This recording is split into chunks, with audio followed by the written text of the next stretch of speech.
Más de 20 países se reúnen en la Junta de Paz de Trump en Washington, D.C.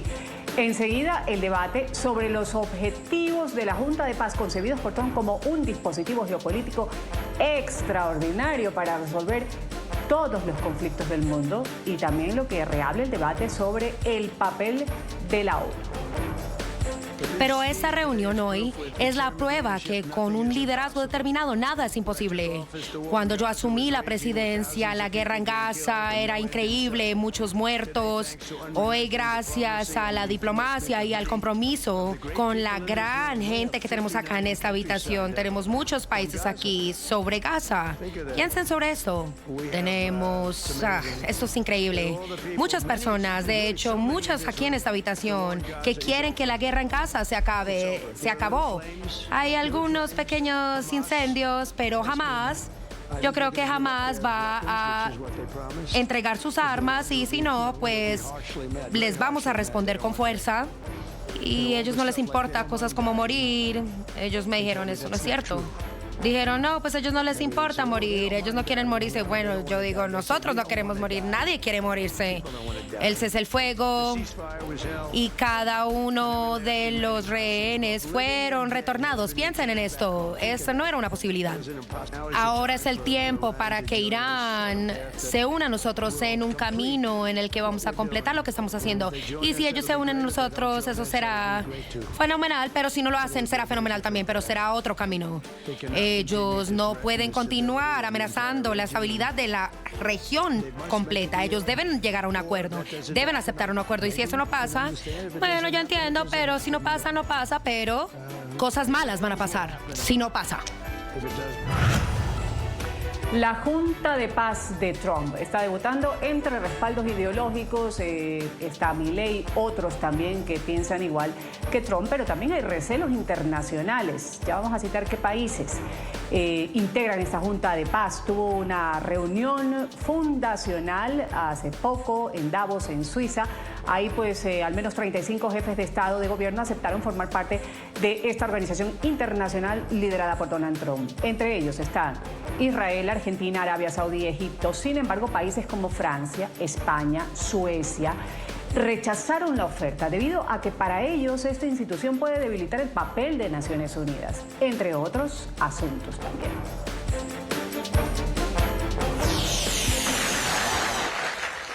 El 22 de enero de 2026, en el marco del Foro Económico Mundial, el presidente Donald Trump ratificó la creación de la Junta para la Paz, un organismo internacional concebido con el objetivo inicial de supervisar la estabilización de Gaza, buscar una paz duradera, crear nuevas oportunidades económicas e implementar reformas políticas. El organismo, según lo anunció la Casa Blanca, está preparado para movilizar recursos internacionales, supervisar la reconstrucción del territorio palestino y liderar reformas políticas y de seguridad tras la guerra.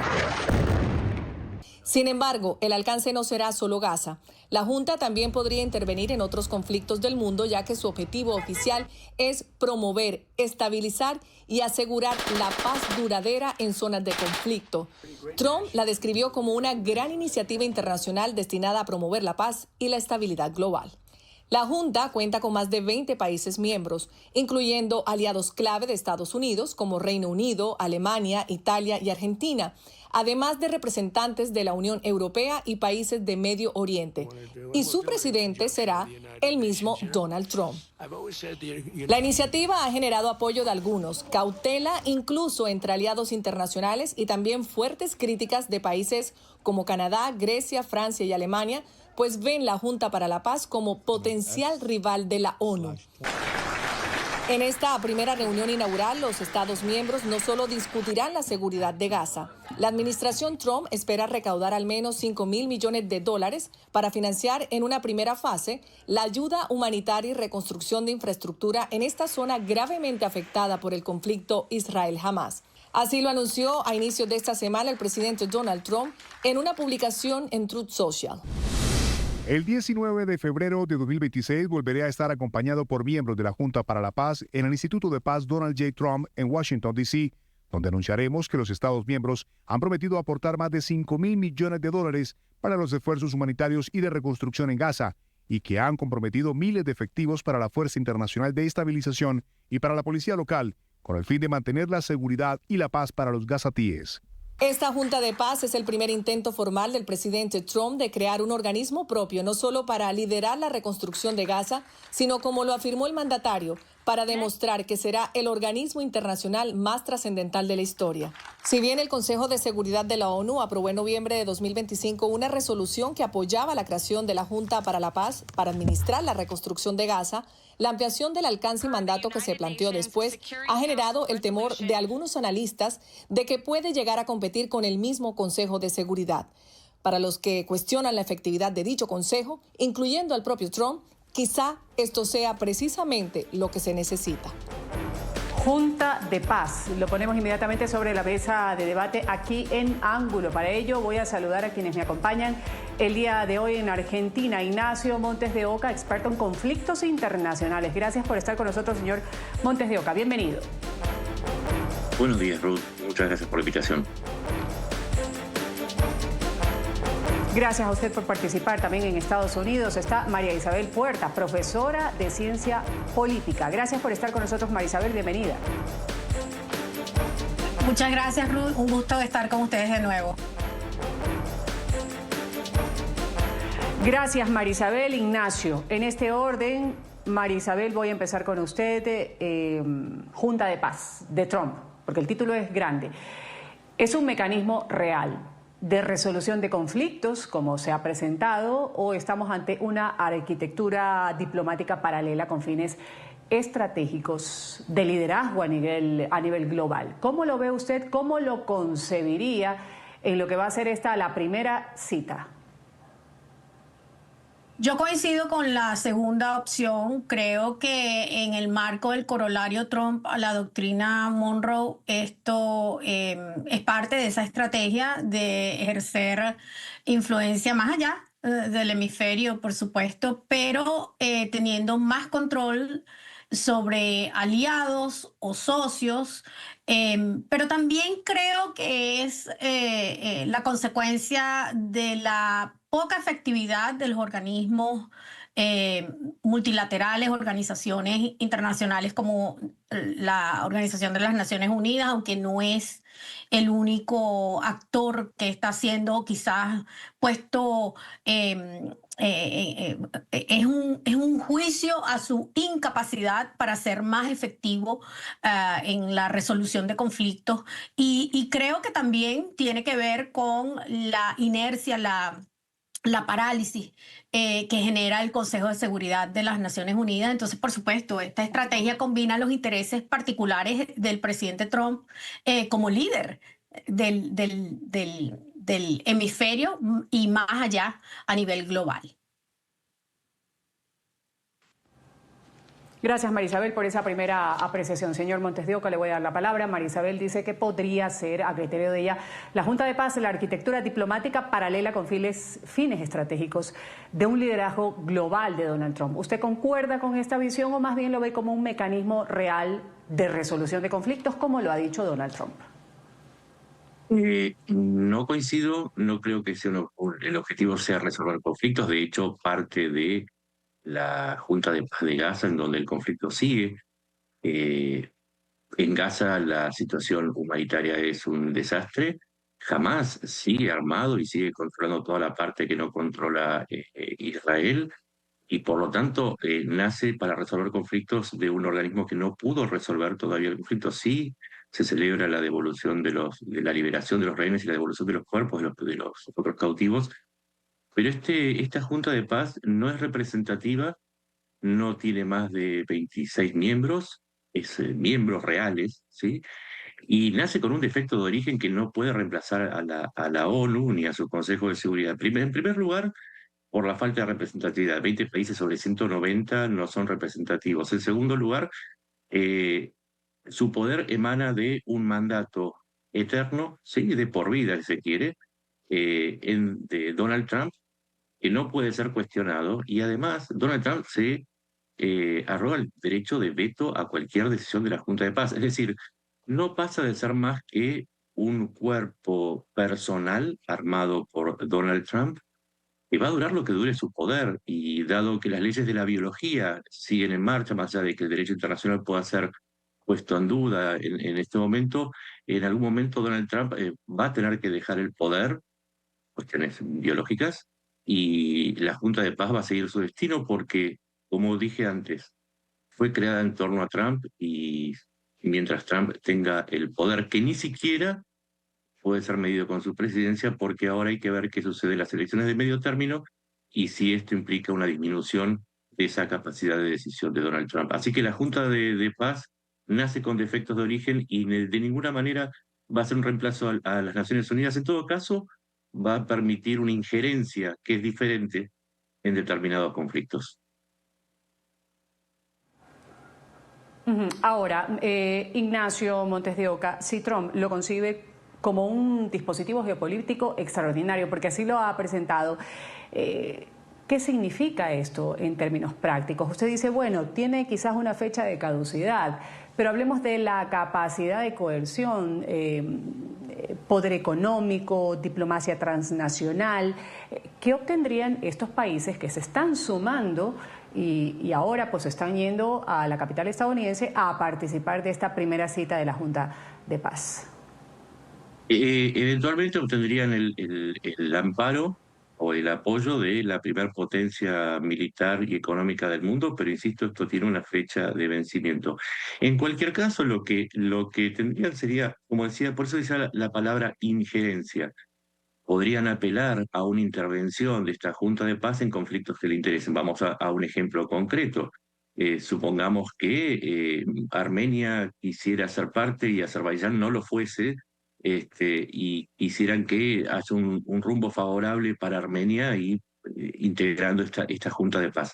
De eso se trata, de obtener un favor o una mirada favorable de parte de Trump, pero atención, porque el mundo es mucho más grande que la Junta de Paz. Luego está Naciones Unidas con sus 190 países que podrían contradecir a esta Junta de Paz y entraríamos en un problema de orden práctico. Y el otro problema de orden práctico es que sí, claramente lo maneja la persona que está a cargo de la primera potencia mundial, con lo cual podría ser usado como excusa para intervenir en conflictos en donde las Naciones Unidas no quieren entrar, o no puede entrar, mejor dicho. Trabajar paralelamente, se ha dicho, María Isabel, con Naciones Unidas. Hay una potencia que lo está llevando a cabo, Estados Unidos, a través de Donald Trump, y hay potencias medias. ¿Cuáles de estos países son actores regionales clave que puedan servir en estos conflictos internacionales? Vamos a citar ya más adelante quienes, por ejemplo, han dicho, no, yo mando un delegado, no participo. Quienes están brillando también por su ausencia, porque hay algunos europeos que son un poco recelosos en participar. Creo que lo más significativo ha sido no solamente el rechazo de la Iglesia Católica como institución política fundamental, sino las razones que está esgrimiendo el Vaticano concretamente, y es darle un espaldarazo al sistema de las Naciones Unidas, y para mí eso es clave. Es decir, hay una apuesta por la institucionalidad, por mantener el régimen de la, digamos, de la intención con la que fue creado el sistema de las Naciones Unidas, y creo que es importante que eso venga de la Iglesia Católica, del Vaticano, que es generalmente un broker aceptado en muchos conflictos, aunque yo me atrevería a decir que en esta primera etapa de la Junta de Paz, el foco puede que sea más hacia el Medio Oriente, por el tema de la reconstrucción de Gaza. Y quizás para esta etapa inaugural, sea mucho más necesario contar con aliados en la región que le permitan a esta estructura que, sí coincido, esto va a durar el tiempo que dure el presidente en la Casa Blanca y su influencia en la política, en la agenda de política exterior del Partido Republicano. Pero me parece que es significativo, no solamente que algunos países europeos hayan rechazado la invitación, creo que es indicador no del entusiasmo, sino de la falta de credibilidad que puede tener con la actitud del Vaticano. Ya. Sobre esto que ha sacado a colación Marisabel, Ignacio Montes de Oca, quiero conocer su criterio. Ella estaba diciendo, sí, el Vaticano efectivamente no va a participar en esta denominada Junta de Paz que ha sido confirmada y conformada por Donald Trump. Lo ha dicho el secretario de Estado del Vaticano, el cardenal Pietro Parolin, al término de un encuentro en la Embajada de Italia ante la Santa Sede. Él dijo, pues, y fue preguntado por los medios de comunicación sobre la participación en esta iniciativa de Trump y precisó que el Vaticano declina la invitación debido a la naturaleza particular que evidentemente no es la misma que la de los demás estados. Recordemos, el pasado 21 de enero, el Vaticano había confirmado que el Papa León XIV recibió la invitación de la administración estadounidense y que la propuesta estaba siendo evaluada. Ignacio, ¿qué hace desistir, por ejemplo, al Vaticano realmente de participar en la Junta de Paz de Donald Trump? Lo conversé justamente con una fuente que es en el Vaticano y uno de los cuestionamientos es que precisamente el carácter personalista de esta organización que se está creando, pero además el altísimo contenido de autocracias y dictaduras que tiene esta primera formación de la Junta de Paz. Si uno va al listado definitivo, apenas 5 o 6 países de los 20 son democracias plenas, el resto son monarquías, dictaduras o construcciones mixtas, por llamarlo de alguna manera. Entonces lo que hace suyo el Vaticano es una crítica general diciendo, pero entonces si lo que queda afuera de la Junta, que no quieren ser miembros, que pueden mandar observadores, esto no significa un apoyo en el caso de, digamos, Italia u otros países, pueden mandar observadores, pero no participan. Y si la democracia es una rara avis dentro de este grupo, el Vaticano lo que está marcando es estos defectos de nacimiento. ¿Hasta qué punto esta Junta de Paz representa el deseo y las ideas de un mundo que está en crisis y que quizás necesita más democracia en lugar de más autocracia? Este es el núcleo de la crítica que hace el Vaticano, pero que también es la misma que hacen desde Europa y de otras regiones del mundo que se negaron a participar. Negados a participar. Lo dicho, María Isabel, de nuestra región, por ejemplo, quienes sí participan, Argentina, El Salvador, Paraguay, países que van a representar a nuestra América Latina en este organismo fundado por Estados Unidos. Mientras que analicemos la postura de México. México rechazó la invitación de Donald Trump para unirse a esta Junta de Paz. Ha sido Claudia Sheinbaum quien aseguró que va a enviar a un observador a lo que es esta primera reunión y apunta como la principal razón de la negativa es la ausencia de Palestina. México previamente reconoció, recordemos, a Palestina como Estado y considera fundamental que participe en esta Junta de Paz. ¿Cuántos se identifican con esta visión de Sheinbaum con respecto a que no hay un representante, dice ella, de Palestina, en este caso que sería representante de Hamás? Yo creo que en el caso de América Latina lo que hay es una postura que responde a intereses ideológicos. El caso de México es uno y probablemente el de Argentina y El Salvador. Sin embargo, con México es interesante porque ellos se basan en su política exterior de no intervencionismo, de respeto por los demás países y sus decisiones y políticas. Sin embargo, están claramente tomando partido en el caso de ese argumento sobre Palestina. Entonces, allí se ve que hay una postura política de rechazo a la Junta, aun cuando envíen a un observador. Está claro, a partir de esa afirmación o declaración de la presidenta Sheinbaum, que es un asunto de motivación política, y allí es donde yo creo que radica la debilidad de la Junta. Es una Junta que responde a intereses y agendas políticas particulares, tanto de sus miembros, no solamente de quien la propone, que es el presidente de los Estados Unidos, con una clara agenda política, sino que además quienes aceptan integrarla y rechazan participar también lo están haciendo desde esa perspectiva política, por las consecuencias que puede acarrear por la debilidad de su concepción, digamos, estratégica, y por supuesto porque hay serias dudas sobre la viabilidad, a pesar de todo el dinero que dice el presidente y su administración que han recaudado para efectos de lo que sería la reconstrucción de Gaza, por ejemplo. Está claro que hay una desconexión entre lo que se está planteando como un objetivo de la Junta y lo que es la realidad en el terreno. Hay cuestionamientos sobre eso y para mí eso es una señal de que no está muy claro el rol de esta Junta y de cómo se va a desempeñar. Una cosa es la reconstrucción de Gaza y todos los desafíos que hay en esa empresa, y otro es querer ocupar el espacio de, por ejemplo, la Organización de las Naciones Unidas. Coincido con María Isabel.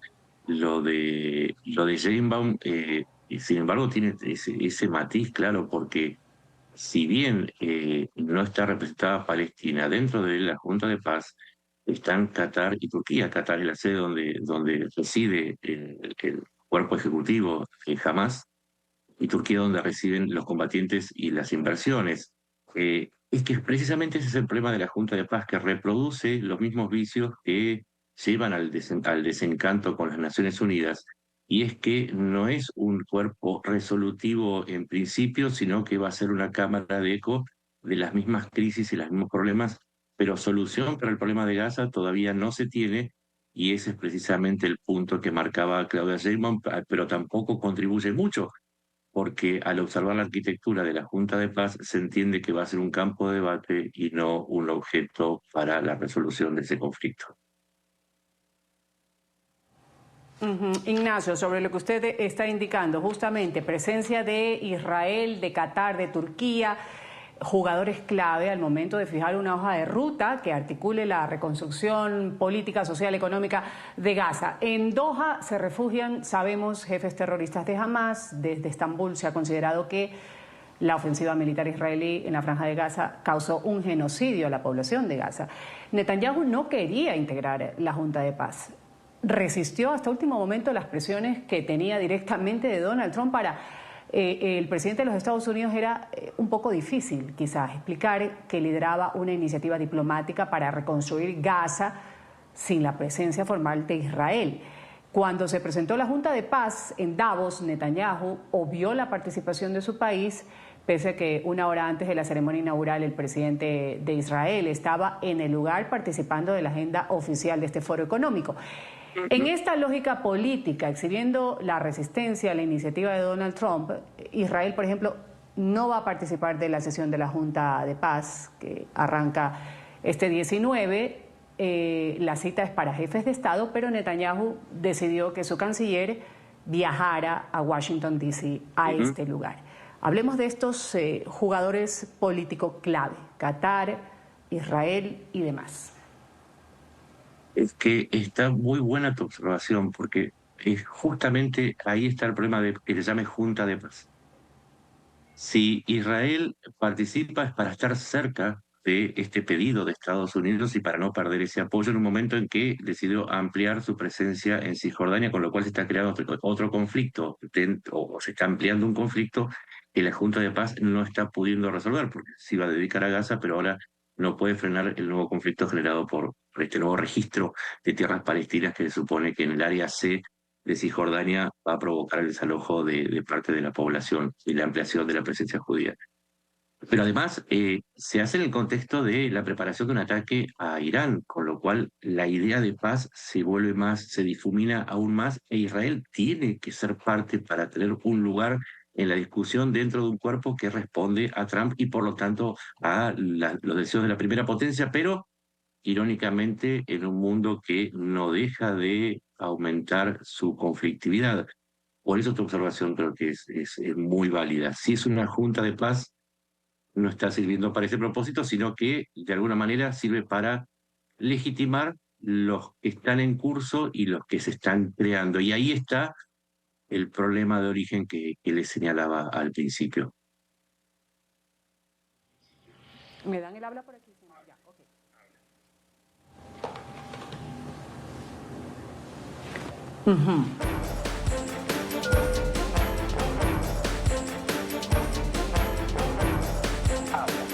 Vamos aquí a hacer un pequeño corte comercial. Regresamos inmediatamente. Esto es Ángulo a propósito de la Junta de Paz de Donald Trump que se instala el día de hoy en Washington, D.C., con algunos respaldos ideológicos, algunos recelos internacionales. Esta Junta de Paz obtuvo una reunión fundacional en Davos, Suiza, donde al menos 35 jefes de Estado y de Gobierno aceptaron formar parte de la organización internacional liderada por Donald Trump. Entre ellos Israel, Argentina, Arabia Saudí, Egipto. Sin embargo, hay otros países, Francia, España, que han rechazado la oferta debido a que para ellos esta Junta de Paz puede debilitar quizá, entre otras cosas, el papel de Naciones Unidas, aunque Trump ha dicho se va a trabajar de forma conjunta. Volvemos enseguida, esto es Ángulo. Y seguimos inmediatamente hablando de la Junta de Paz de Donald Trump.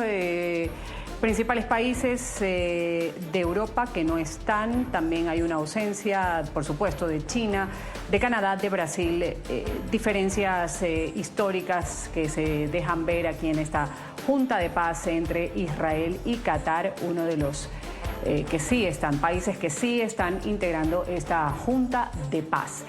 Y a propósito, Trump ha dicho que en 10 días se va a definir si hay acuerdo nuclear con Irán y advirtió puede que tenga que ir un paso más allá. Así dijo el mandatario estadounidense sobre la falta de avances en las negociaciones con el régimen teocrático y exigió que haya un acuerdo significativo. Recordemos que Washington ya ha enviado otro portaaviones a Medio Oriente. De esta manera lo expresaba Donald Trump. Ahora es el tiempo para que Irán se una a nosotros en un camino en el que vamos a completar lo que estamos haciendo. Y si ellos se unen a nosotros, eso será fenomenal, pero si no lo hacen, será fenomenal también, pero será otro camino. Ellos no pueden continuar amenazando la estabilidad de la región completa. Ellos deben llegar a un acuerdo, deben aceptar un acuerdo. Y si eso no pasa, bueno, yo entiendo, pero si no pasa, no pasa, pero cosas malas van a pasar si no pasa. Seguimos, Ignacio Montes de Oca, me acompaña Marisabel Puerta también. Ignacio, pedido inminente de Trump a Irán alcanzar un acuerdo significativo con Estados Unidos en momentos en que se concreta un enorme despliegue militar estadounidense en Medio Oriente. Dice, si sigue otro camino, sí, la respuesta va a ser otra también. ¿Qué se puede esperar en las próximas horas? Esto es la decisión de como el gato de Schrödinger. Las dos opciones son igualmente válidas. Por un lado, se puede esperar un acuerdo. De hecho, hay una negociación en Ginebra y otra negociación que es más antigua, que está llevada bajo la superficie, bajo la mirada pública.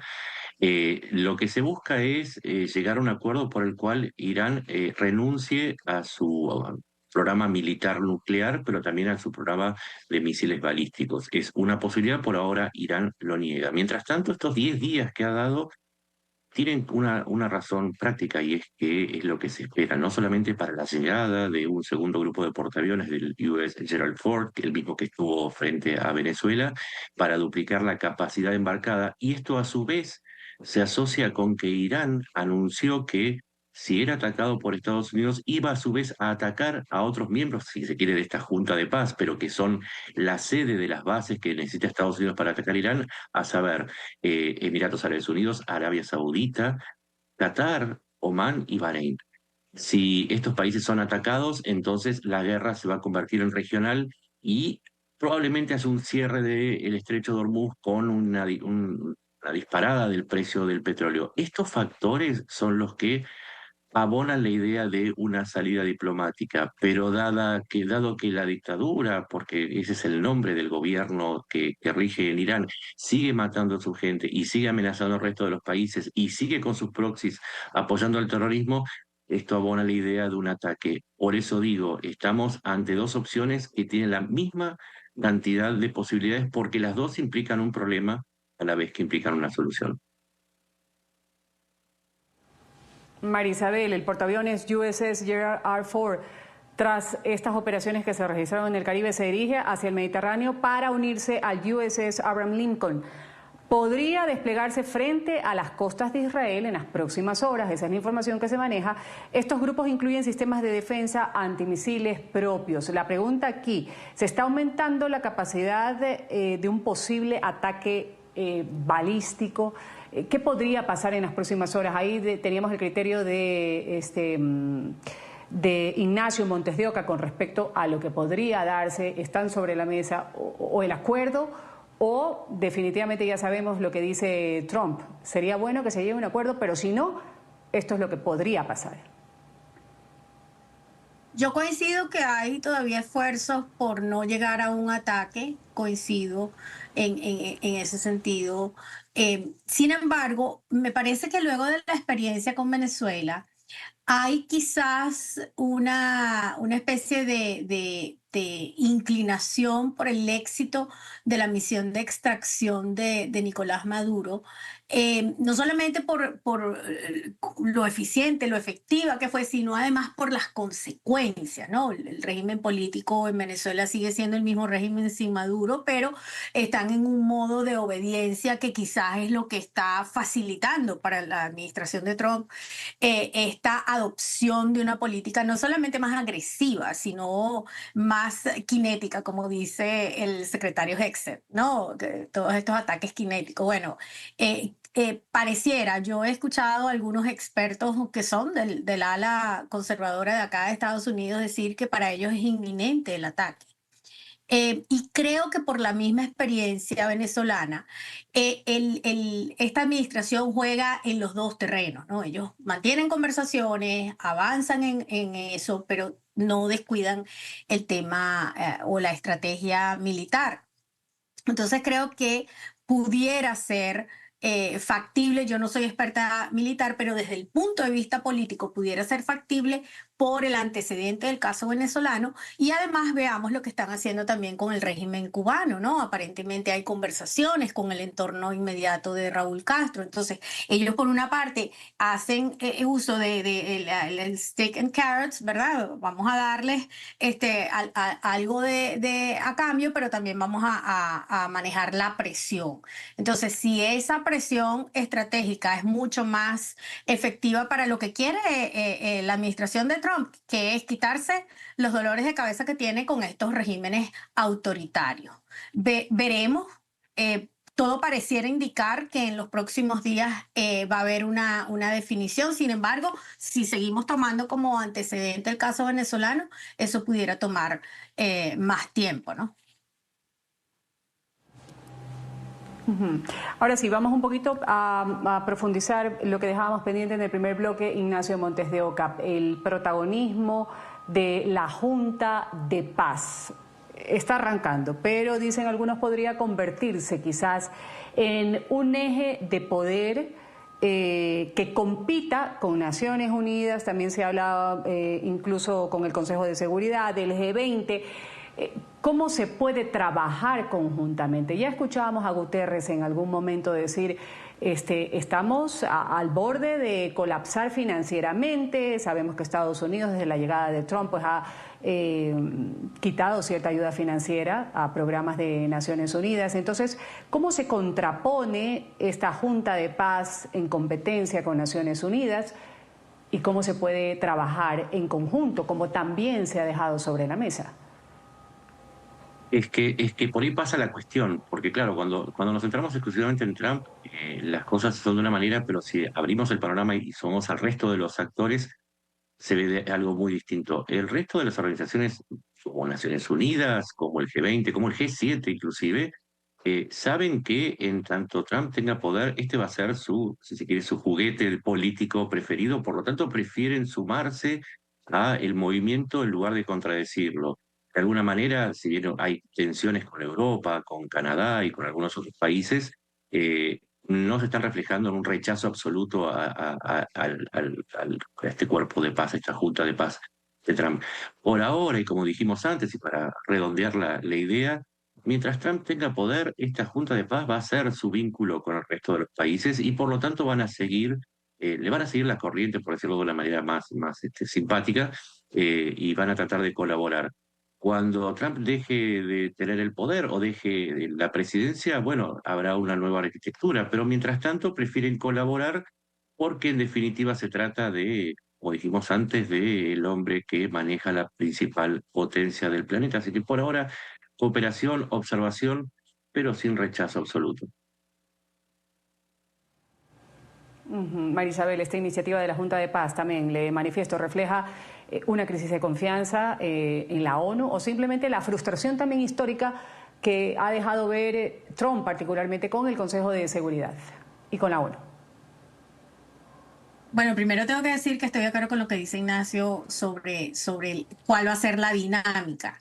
Ahora, eso por supuesto que está soportado o que tiene soporte justamente en las debilidades que tienen estos organismos, fundamentalmente el Consejo de Seguridad de las Naciones Unidas y las Naciones Unidas, el sistema de las Naciones Unidas, porque no es nada más la ONU.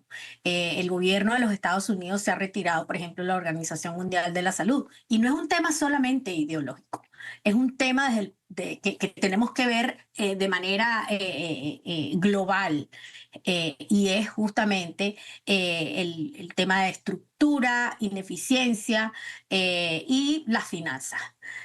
Para el presidente Trump, para esta administración, eso también es clave. De manera que creo que es, por una parte, entender que las Naciones Unidas no han sido muy eficientes y el presidente lo ve como una oportunidad, tomando en consideración lo que son sus objetivos desde el punto de vista de la agenda política exterior. Él está sacando provecho a esta situación y yo me atrevería inclusive a decir que esto va más allá de sus aspiraciones desde el punto de vista de su término aquí, su presidencia aquí. Él está pensando más allá, un legado. No sabemos si además tiene que ver con intereses particulares, personales del presidente. Pero en todo caso, yo diría que esto está animado por la oportunidad que él ve ante las debilidades de lo que existe. Y por supuesto para consagrar su visión, la que está en el corolario Trump, pero amplificada, ¿no? Más allá del hemisferio. Ahora, Ignacio, aquí le voy a hacer esta pregunta y se la voy a lanzar así, abiertamente.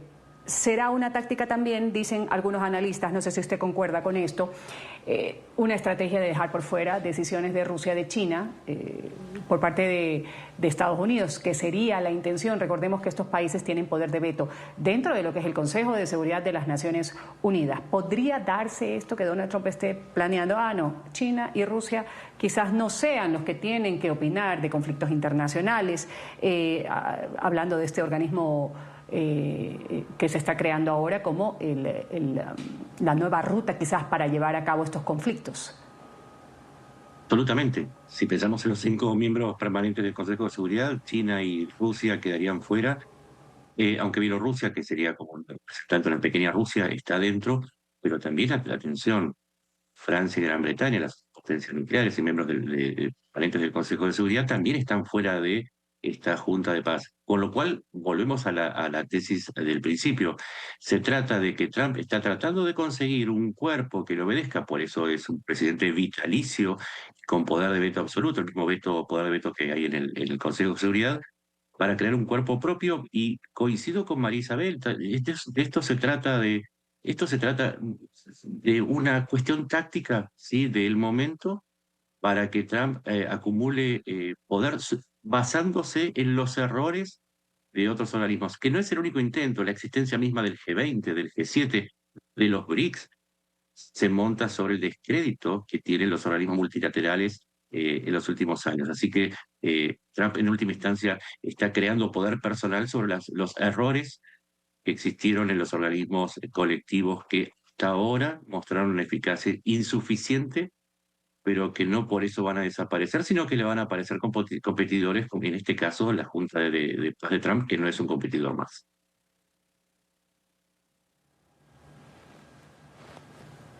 Vamos aquí a un corte comercial, esto es Ángulo, volvemos enseguida con las conclusiones del programa. Imágenes de la primera reunión, la primera cita de la Junta de Paz de Donald Trump. Más de 20 países han integrado o están participando de esta cita. El presidente se dispone a firmar algunos documentos de algunos de los puntos que han sido tratados en esta reunión. La Junta de Paz, que fue creada inicialmente para supervisar el plan de paz en Gaza, tras el anuncio de este fin del conflicto entre Israel y Hamás. De los presidentes de nuestra región, ahí están presentes el de Argentina, Javier Milei, de Paraguay también Santiago Peña, México, el Vaticano, República Checa, participarán como observadores, al igual que la comisaria europea para el Mediterráneo.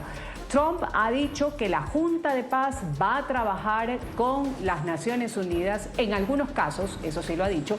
Ha reiterado que la entidad irá más allá de Gaza, enfocándose en la paz en todo el mundo. Esa es la aspiración, el anhelo anunciado por el presidente Donald Trump, que preside esta Junta de Paz. Ahí está el aplauso que le hacen al presidente de los Estados Unidos, el anfitrión de esta Junta de Paz. Las conclusiones aquí en mi programa, Ignacio Montes de Oca, ¿qué viene después de esta primera cita? Lo principal es el detalle. Para que Estados Unidos sea parte y no sea una iniciativa de Trump, tiene que aprobarlo el Congreso, ¿sí? Para eso debe haber una ratificación.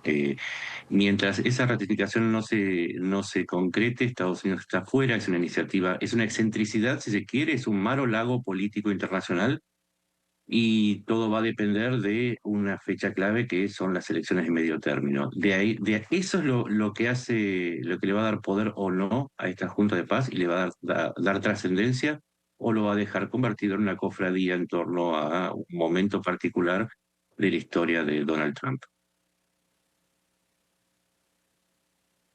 Coincido con la opinión de Ignacio. Creo que este es un proyecto personalista, como casi todas las políticas del presidente, no solamente en el ámbito doméstico, sino también en su agenda de política exterior. El presidente generalmente tiene un objetivo que va más allá de los intereses de la nación, del hemisferio.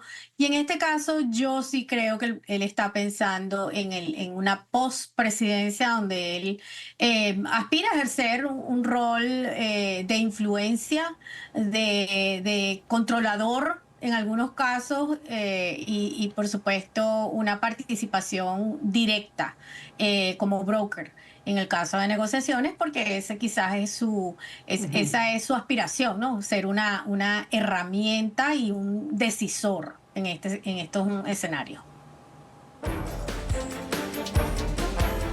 Vamos a ir a una pequeña pausa. Esto es Ángulo, volvemos. Voy a agradecer a quienes han participado el día de hoy en Ángulo con su criterio. Ignacio Montes de Oca, experto en conflictos internacionales, gracias por haber estado con nosotros. También a Marisabel Puerta, ella profesora en ciencia política. Gracias a los dos. Me despido, soy Ruth del Salto. Esto ha sido el programa Ángulo. Ustedes sigan con la señal del canal internacional NTN 24.